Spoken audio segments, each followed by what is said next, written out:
Hey guys, welcome back to my channel. So it's officially summer and it's a few days away from 4th of July. So I figure for the people that do not have grills, because I myself don't have a grill, let's make summer foods that taste like they're grilled on the stove. Now, a few things you're gonna need. I have them all laid out here. So these are my favorite hamburgers. These are ballpark flame grilled beef patties. The thing I like about these is that you can actually put them in the microwave, frozen. I normally do not do that. I put them on the stove, but it's completely up to you. I'm going to show you how I do it in particular. Of course, you're going to need some franks. So again, I love Ballpark. Ballpark has bun-sized franks. So I got some of those. Depending on your condiments, I like mayo and ketchup. I am not a fan of mustard, but if you like mustard, of course, have mustard with you. Now these pickles I love. These are munchies. I found these in the supermarket. These are kosher dill chips. So they're already cut, which is really nice. They taste really awesome. And these are great for like burgers and sandwiches. And they come in this cute little package, which is really nice. You just pop them in the fridge and open them when you're ready to use them. So I love these. Of course, you're going to need some American cheese. Now, if you don't like American cheese, you can go with Munster cheese. You can go with Swiss, whatever is your preference. Yellow onion. I have my onion stored in here. So yellow onion, tomato. Of course, you're going to need your buns. So your hamburger buns, your hot dog buns. Now, in terms of seasoning, I use infamous Goya adobo. I'm Puerto Rican. I put this on basically everything that I eat. So Goya adobo and some garlic powder. Now, in terms of pots and pans that you're going to need, this big pot is what I use for the franks.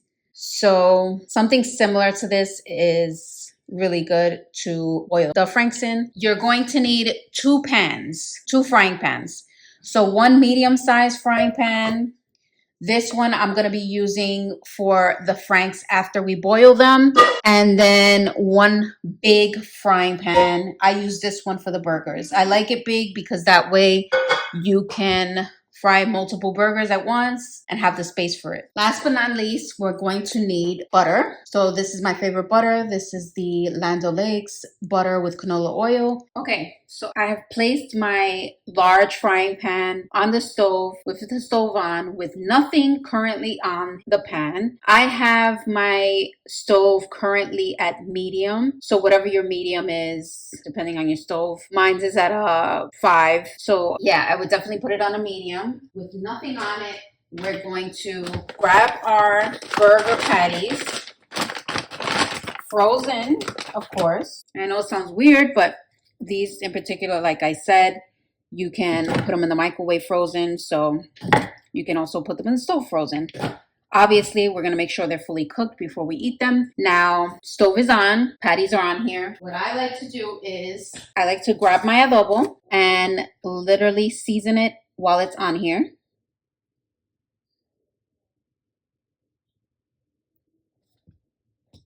That's about as much as I put on the one side for adobo. Grabbing my garlic powder.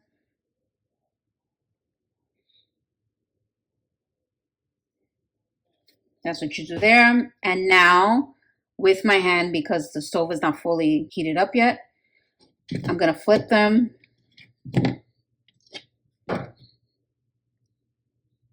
And for those questioning, because I have long nails, of course, I thoroughly clean the bottom of my nails with a little scrub brusher. So there's no need to wear gloves. If you want to wear gloves, because you have long nails, you can do that. I don't in particular, but so here we go. Putting more adobo on this side. That's what I do there. Garlic powder. There. Now we're going to just keep them on here, allow them to get hot, let them cook a little, and I'll be back so you can see me flip them over. Now, while our burgers are currently cooking on one side, I decided to grab some franks and put them in my pot with water, and we're gonna put this on a little medium high, and we're gonna allow this to boil in here for about 20 minutes. So if you have a timer on your phone, or if you have a Google like I do, hey Google, put a timer for 20 minutes. Sure, 20 minutes. And we're starting now. So that will remind me to get them out of here. Once you hear your burger starting to sizzle a little loud, then what you want to do is, I like to use a pair of tongs, grab them, flip them over, and it's really going to give that grill-like taste on the stove. That's why I prefer on the stove than in the microwave. And for the people who are scared to cook on the stove, it's so easy. You literally are putting nothing on the pan. You're just putting the burgers and seasoning the burgers like I did. So there we have flipped them over. Allow it to cook more. Depending on how you like your meat, I like my burgers well done. I just get really grossed out in particular of any kind of pink meat in the middle. So that's my preference. If you like yours a little bit more on the medium rare side, then you just cook it accordingly. The good thing also is that they're thin, so they're super quick to cook. You guys can see. And it's really gonna have those flavors of adobo and garlic powder.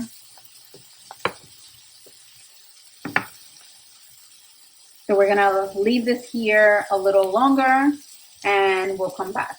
Okay, so I'm a multitasker. So while the hot dogs are boiling and the burgers are currently frying in the frying pan, I'm gonna take this time to cut the onions and the tomatoes. So I like some thin slices, some thick slices. We're going to be using these onions on both our burgers and our hot dogs. So it's good to have a variation of sizes. Now I am using about, I would say, half of an onion. If you're making more burgers and hot dogs, or you just like more onion than I do, then you can use a whole onion. This was already washed because I had used it prior.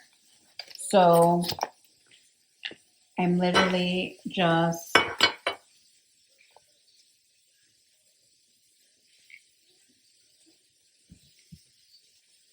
doing that so it can be ready.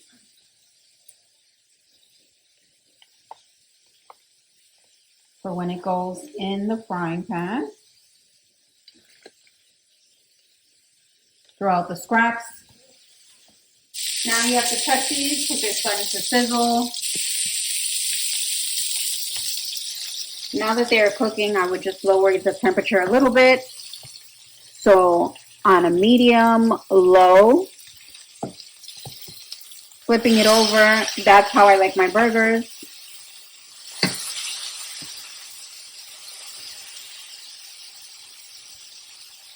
Now you see with the juices and the oils from the burger,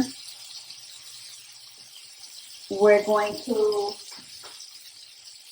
put our onions in here. So literally just throw them on the sides, just so they have that smoky taste to them and that flavor of the burger.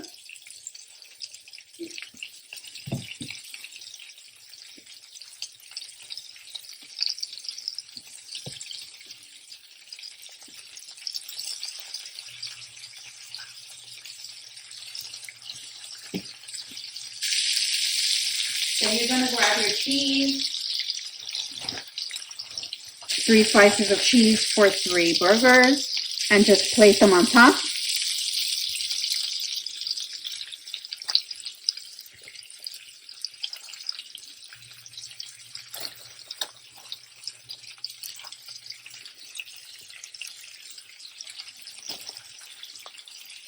Like so. Make sure again that your flame is on medium low. You don't want to overcook that. While that's cooking, move around the onions a little bit. See, it's getting that nice little brown areas, which is nice. Nice and toasty. Getting that flavor from those juices of the burgers. Now we're grabbing our plates.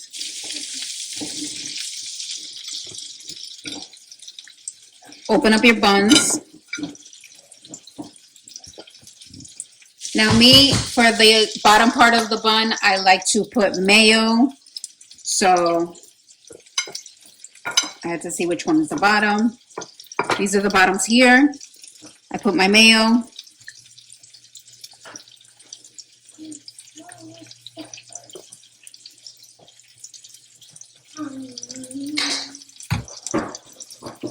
Grab a little butter knife to smear it out. Make sure that it's fully coated.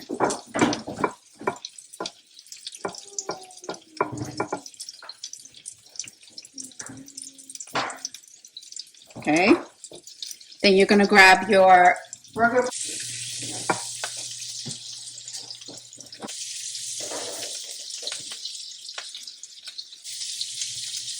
And you're still letting the onions cook. So I'm gonna leave the onions on the pan with the juices from the burger. Now we have our burgers on here. Grabbing your tomato.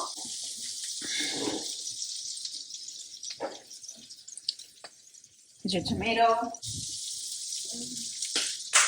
There you go. Leave that there. See, our onions are getting that nice little golden coat.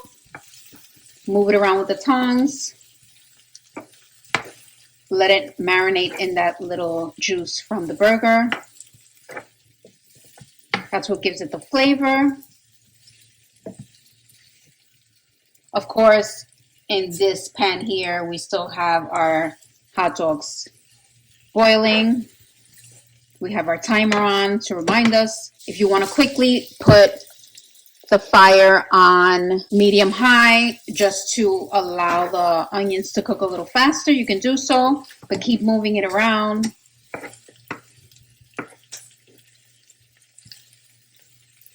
And this is really going to give that grill-like taste.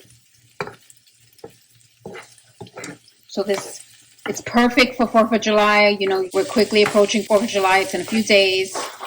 This is the perfect meal for 4th of July. Or if you're just a person that's in the mood for burgers and hot dogs, make it. It doesn't have to be 4th of July. Especially if you have kiddos. Kiddos love burgers and hot dogs. Oh, this looks amazing. Now this is kind of like how I want my onions to be, where they're not fully cooked. I still like that kind of hard crunch that it has when you first cut them. So I don't like to overcook them. So I'm going to turn off the heat on this. Grabbing some of the onions, not all, because we want to save some of the onions for our hot dogs. And if you really want to get fancy with the hot dogs, you can also grab a can of pork and beans. I love pork and beans, but I'm the only one in my house that loves pork and beans, so I'm not making them. But if you're a fan of pork and beans, you can literally grab a can of pork and beans, heat them up, and put them in with your hot dogs. They're freaking amazing. Again, I'm not going to do that because no one else in the house loves it. So I'm grabbing my onions, just putting some on here.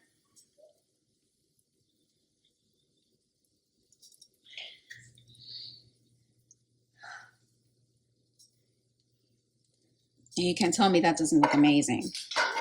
Leaving some onions for our hot dogs. Oops, stay on there.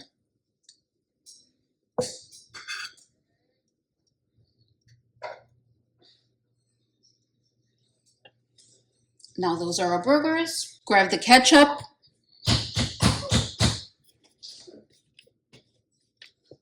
Ketchup I like on the bun side, or the top part of the bun. There you go. Grab your knife that you had earlier, just to smear it on there.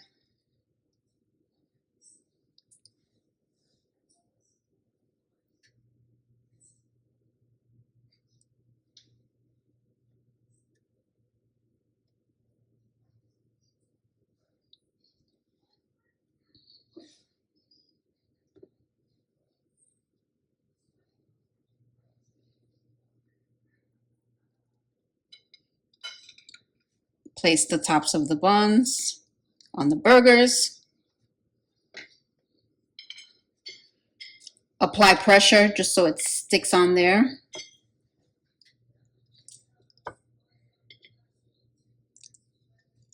And there your burgers are done.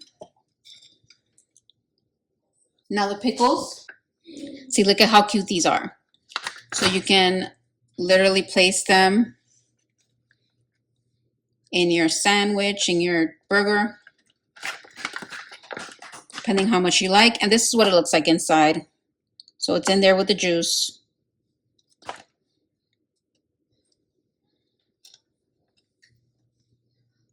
So delish. And there our burgers are completely done. We're still waiting on the hot dogs. We have about 1 minute and 16 seconds left for the hot dogs to boil. So I'll be right back. Okay, timer went off for the 20 minutes for the hot dogs. What I did is with the medium-sized pan, I coated it with butter. So that's what it looks like. I have the stove currently on medium for it. Now you're taking, with your tongs, you're taking your hot dogs out of the water, placing them on here.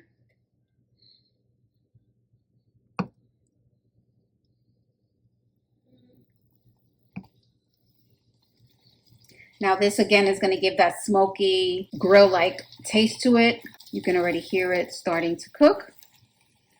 Now of course we already boiled it for 20 minutes, so it is cooked already, but we want to give that grill-like taste, so this is why we're putting it on the pan. There's really no timer for this. You can place the heat on a medium-high, but you have to really watch it, and once it gets a little dark on one spot, just turn it over.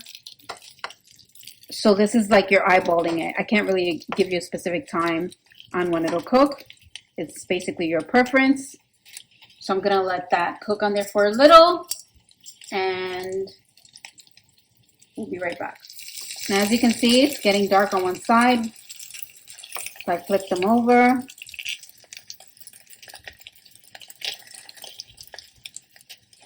And once it does the same thing on the other side, you can take them out.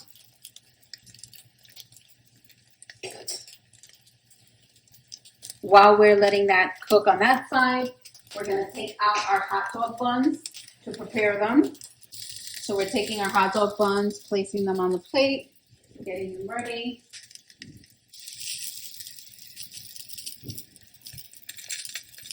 Okay, I think that's cooked enough. Okay, so we have our buns prepped. Grabbing your tongs. Grabbing your hot dogs one by one, placing them on there.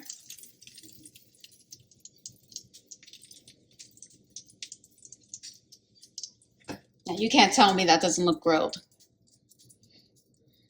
There you go. Then you're gonna grab your remaining onions and put them in there with the hot dogs.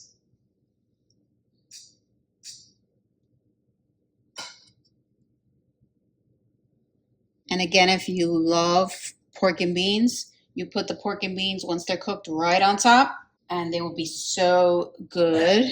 Okay, our hot dogs are done. We're gonna grab our ketchup, just like that. And there you have it, a fully cooked summer 4th of July meal that looks like it's grilled, tastes like it's grilled, but it was made on the stove. See you in the next one, guys.